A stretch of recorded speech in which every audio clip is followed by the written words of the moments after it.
Good morning. I'm here to talk to you about something that is near and dear to my heart. And what is this something I speak of?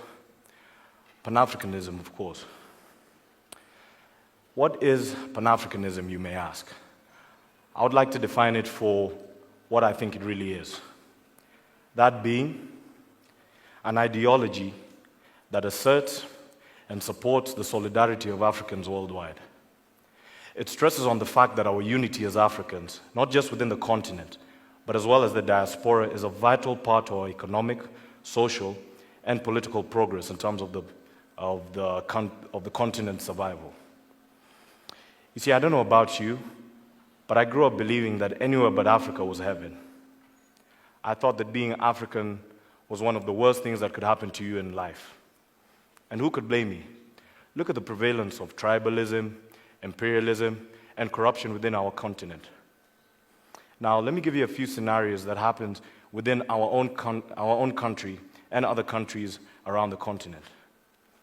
Who would want to grow up living in a country where your leaders are wanted by the ICC? Who would entrust their livelihood to those who use public funds as their personal bank account? And would you want to live in a country that is still ruled by the primitive, divide and conquer ideas left to us by the colonialists? I think that is going backwards, and Africa is rising and meant to be moving forward. Before discovering what Pan-Africanism was, I would have told you that anyone who wanted to live in these conditions is crazy. However, now, as a Pan-Africanist, I tell you that I relish the opportunity and the chance to live in any one of these hellholes within the continent. You see, I understand and accept the challenge of uniting Africans and making it the next big thing, not only as a Pan-Africanist, but as a youth as well.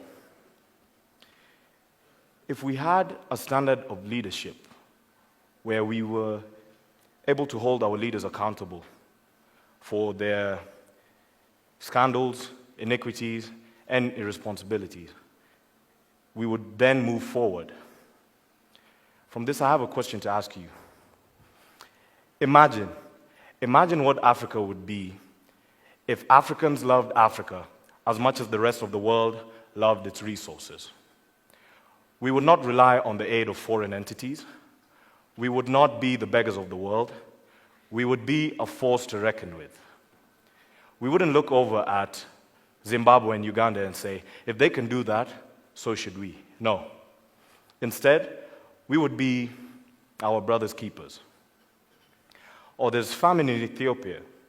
We've got some maize right here in Kenya. Why don't you have some? You need some election monitors in Zambia. We've got some right here in Namibia. Why don't you use them for your upcoming election? I wonder, did you guys hear that Rwanda has that new and swift program that enables people to clean the streets? I wonder how that would fare on in Nairobi, Kenya right now. You see, what I'm here to tell you today is that we do not need aid from countries who are only here to feed on our resources and complain about the heat. Now, with that statement being said, I don't want people to believe that I'm here, for lack of a better word, to take a dump on foreign relations between African countries and countries outside of this great continent that we live in today. What I am here to say is that if we started to look within ourselves for ideas, innovations, and ways to push forward the continent, wouldn't we have solutions that the rest of the world is looking for? Pan-Africanism begins by teaching us some of the amazing things that our ancestors have done. It begins by teaching us that Africa is not a wasteland like we are led to believe it is. It teaches us of our ancestors, such as Tom Mboya, Kwame Nkrumah, Thomas Sankara. It teaches us of the amazing things that these Pan-Africanist pioneers, if you will, have done. It teaches us of the great things that we continue to do. Pan-Africanism is all about solidarity and unity. It is the idea of the Queen Zinga of Angola. It is the idea of the Ashanti in Ghana. It is the idea of the Zulu of South Africa. It is the idea of the pyramids in Egypt and Sudan. It is the idea of M-Pesa in Kenya, all compiled and converging into one thing, and that thing, of course, being Pan Africanism. Now, let's talk about the media for a second. Though the media does play a vital role in our lives, some would say that they virtually perpetuate some of the heavy stereotypes that are thought about Africans today. Don't get me wrong, politicians do play a major role in why Africa is seen as what it is today. Now, by a show of hands here, how many people have traveled to another country and been asked some ridiculous question because of being African or having African descent? Believe me, I know the feeling as well. You see, as an African, I want to tell you the cold, hard truth that tribalism is our only authentic identity. Take, for example, the 2007 post-election violence that arose in Kenya because of corruption and tribalism. A study conducted by Stephen Keveridge in 2008 showed that 58%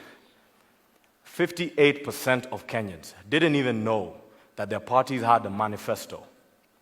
Now, is that to say that we as Kenyans cast our votes primarily because of the candidate's charisma? Was it the candidate's wealth? Was it the candidate's looks? No. It was because we have been conditioned to think that we have to make a choice based on ethnicity. I'm not here to say that you shouldn't be proud of your tribe, your culture, or your history. But what I am here to say is Pan-Africanism teaches us about solidarity. It teaches us about unity. It teaches us about patriotism. Let me give you a little history here about imperialism. You see, imperialism was Africa's and Asia's 3-century-long fight for foreign dominance. It was dependent on dismantling national unity and replacing it with ethnic intolerance, which is what we see today. The scars of this are felt now more than ever, with phrases such as, I am Yoruba, or I am Shona, or I am Kikuyu, or I am Luo, or I am Aluya, becoming more and more inseparable each and every day. Like I said, I am not here to say that you should not be proud of your culture, your history, or where you are from. In fact, Pan-Africanism encourages exactly that. You should be proud. You should be happy. But what I am saying is, when a candidate or a person's main selling point is his ethnicity rather than his core values, his principles as a man, won't that person have a tendency towards an abuse of power or corruption? What I am here to tell you today is we can do this without the divide and conquer. We can do this without ethnic barriers. We can do this without ethnic intolerance. We can do this without hate speech. Patriotism has no party. Patriotism sees no gender. Patriotism sees no race. Patriotism sees no tribe. What I am saying today, ladies and gentlemen, is you should stick to one political party. You should be proud of where you're from. But what I am saying is that we can do this without the divide and conquer, and we can do this the right way. We can do this the Pan-African way. Thank you.